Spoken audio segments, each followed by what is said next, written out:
mbokk yi asalaamaaleykum ñu ngi leen di nuyu di leen ziyaare di leen ñaanal jàmm. lii ab ubbe rek la, ab introduction, ndax bu ci kanamee tuuti dinañ leen dégtal waxtaan bi taxoon ñu jox leen rendez-vous ci waxtu wi. li andi lii nag mooy diggante ca suba ba ñuy enregistré waxtaan bi ak waxtu wi ñu toll dafa am xibaar yu doy waar yu ñu dab. mooy xibaar bi nga xam ne mu nga xewee fële ci suñuy mbokk yu nekk Ngor.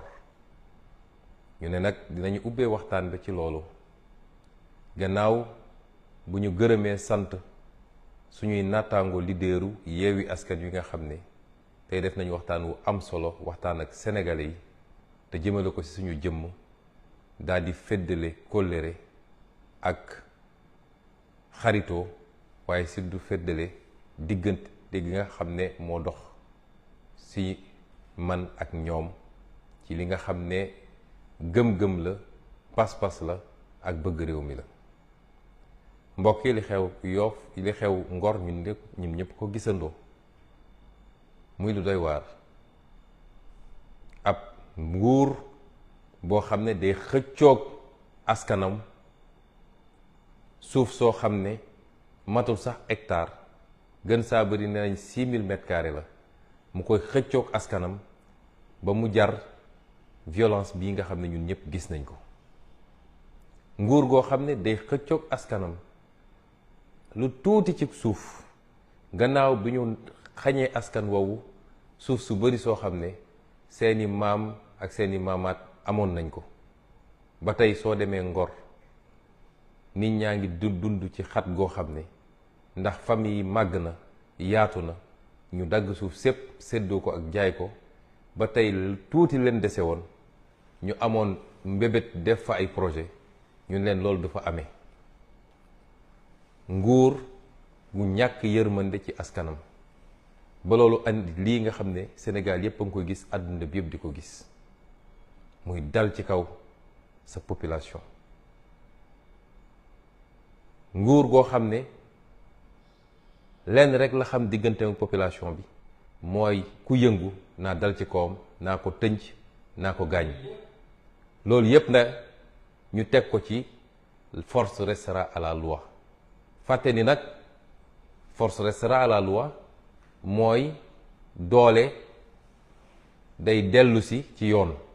fàtte ni yoon googu nag ñu jox doole, yoon googu mooy yoonu askan wi, du yoonu Macky Sall, du yoonu Antam Diom, du yoonu général Moussa Fall, du yoonu Bokar Yàgg, waaye mooy yoonu askan wi. mbokk yi, ku yërëmul sa askan mënoo ko jëmale kanam. lii nag mooy li ñuy xeex bés bu ne. ñu jàpp ni diggante Ousmane Sonko ak Macky Sall la, waaye nii mu amee tey Ngor amee na noonu fu ne ci réew mi, muy dëkku taax yi, muy dëkku kaw gi. bis bu ne ñu dal ci kaw ay population, jaay leen doole, amuñu fuñ ko jooytoo. te li gën a yéeme ci li xew jamono ji mooy bu yi amee télévision yi Sénégal yi sax ñemetuñu ko wone, ndax Macky Sall nee na leen bu leen wone, su may noot sama askan bu ko kenn wone. moo nem de France bee ñu ne démocratie la. bu manifestation yi amee ak ni muy métti yépp, télévision publique ak télévision privée yépp dinañ ko wone ba askan wi xam li xew. tey bu dul woon réseaux sociaux yi ak yenn page Facebook yi, sénégalais yi duñu xam li xew ci réew mi. mën nañ fa tëj nit ñi, gaze leen, rey leen te kenn du ko yëg. lii mooy li ñuy xeex bés bu nekk. waaye nag ñu war cee jàngat lu bari. waa Ngor dañu wuyu seen tur, mooy nit ñu am ngor lañu. ngor mooy dignité. ku am dignité di nga jaar ci kawam, waaye doo ko jaay doole, doo ko noot, doo ko takk bu mu jaam. may wax waa Sénégal, lan moo tax ñun ñu war a nangu Macky Sall takkuñu bu mu jaam? lan moo war a tax tey ñu koy seetaan muy def lu ko neex ci réew mi? Ngor de benn quartier kese la, mu tëleen depuis balaa Korité ba tey jii. waa bu quartier Sénégal yépp takkoon seen fit, takk seen ndigg jàkkaarloog Macky Sall gëm naa ni du fi def genn wàllu fan dina takk ay bagages am dem. ñii woo nag ñëpp ñu am solidarité ak waa Ngor rawatina ñii seen dëkkandoo di Yoof di Wakaam ba Cambérène waaye feneen ak feneen ci Sénégal benn sénégalais waratul nangu di toog di seetaan ñuy noot ay sénégalais di leen bunduxatal di leen métital di leen rey di leen gaañ. dégg nañu sànq ab xibaar boo xam ne ñu ngi koy vérifié wu ñu ne ñu am na benn gone gu jigéen gu ci ñàkk bakkanam ñu ngi ñaan yàlla loolu bu mu am ndax nguuru Macky Sall li fi rot ci bakkan bëri na ci ay manifestation kese. gis nañu ay image yoo xam ne yu doy waar la ay nit nekk ci ay plage ñu leen di tiire ay bal fetal te balaa korité bi gis nañ fa image yu doy waar ay nit yor ay fetal nekk ci ay yoonu koñ di chargé di tiire ci kër yi. mu fàttali leen li xewoon sama kër le 7 février 2021 nga xam ne ay alkaati la ñu gis ñu taxaw ci kaw ay toit di tiire. njàmbaar nekkul ci loolu ma koy wax toujours suñu force de défense et de sécurité yi lañ leen formé ñi ngi li ñuy xaar ci yéen mooy bu ay samba boy wala ay terroriste wala ñu bon a bon jóge fële bëgg a dal ci kaw Sénégalais yi ngeen won ñu ni yéen a ëpp entraînement ci Sénégal ngeen won ñu yéen a gën a professionnel ay jàmbaar ngeen mais bés bu ne ñu yónni leen ci ay population désarmée ngeen di jaay ay commando mel ni Rambo bu nekk ci àllum Aziba du lii moo taxoon peuple bi jël impôt am di leen fay ak di leen former ngeen war a am yërmande ci seen askan te xam ni doole gi ñu leen dénk doole askan googu la du doole Macky Sall kon li xew Ngor métti na ci ñëpp ñu koy massawu ñëpp à l'attention de nos amis étrangers. J'ai ouvert cette allocution par la situation qui prévaut aujourd'hui dans un quartier de Dakar qui s'appelle Ngor. Les images que vous voyez dérouler en boucle derrière moi se rapportent à ce quartier, où depuis plus d'un mois maintenant, des populations réclament un petit lopin de terre de 6000 m². Des populations qui ont été spoliées de toutes leurs terres ancestrales, qui ont été soumises à la course foncière qui prévaut à Dakar, où des lotissements ont été faits, partagés tout le temps par les mêmes, des politiciens, des hauts fonctionnaires, pour être revendus à prix fort. De sorte que ces populations aujourd'hui vivent dans la promiscuité dans leur quartier traditionnel. Et le petit lopin de terre qui leur restait leur est aujourd'hui enlevé pour soi-disant l'édification d'une brigade de gendarmerie, ce qu'il faudrait vérifier d'ailleurs. Et ces populations disent niet. Et la seule réponse que Macky Sall leur sert, c'est encore la répression, la violence et la brigade.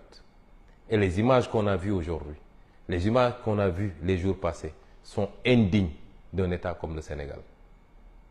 Et Macky Sall use et abuse de la répression sous le fallacieux prétexte que force doit rester à la loi, ignorant que la loi, c'est le peuple sénégalais.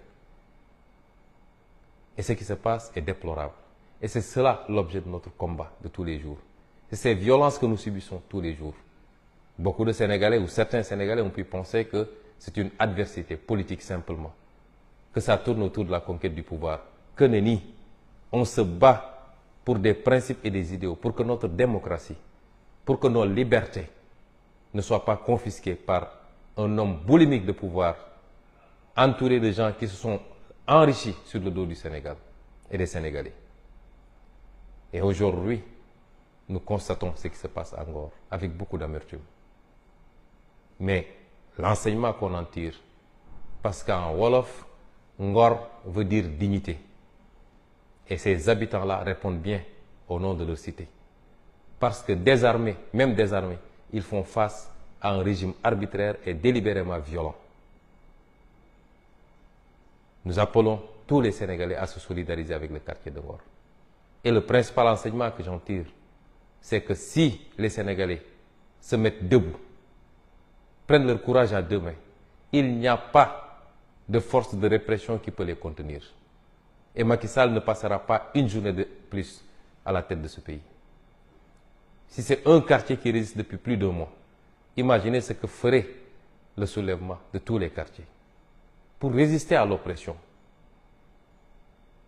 Et c'est pourquoi j'appelle tous les Sénégalais, et particulièrement les quartiers limitrophes de Yoff, de Ouakam, de Cambérène, tous les quartiers limitrophes, à se solidariser avec nos frères de Yoff.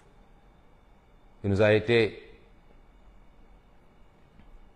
été informés qu'il y aurait eu déjà un mort, précisément une jeune fille.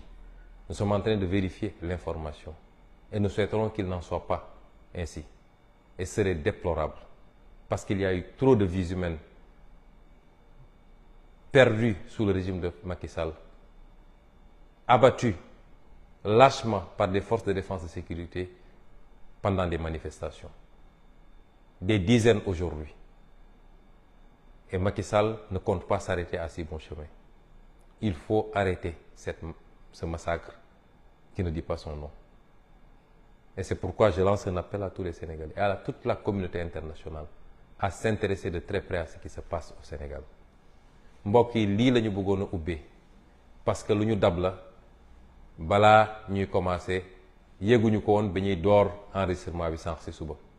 ñu ngi leen di jox rendez-vous dans quelques minutes le temps que techniciens yi positionné élément bi ngeen mën a déglu li nga xam ne mooy waxtaan bi ñu seq ak yéen tey asalaamualeykum wa rahmatullah wa barakaatu.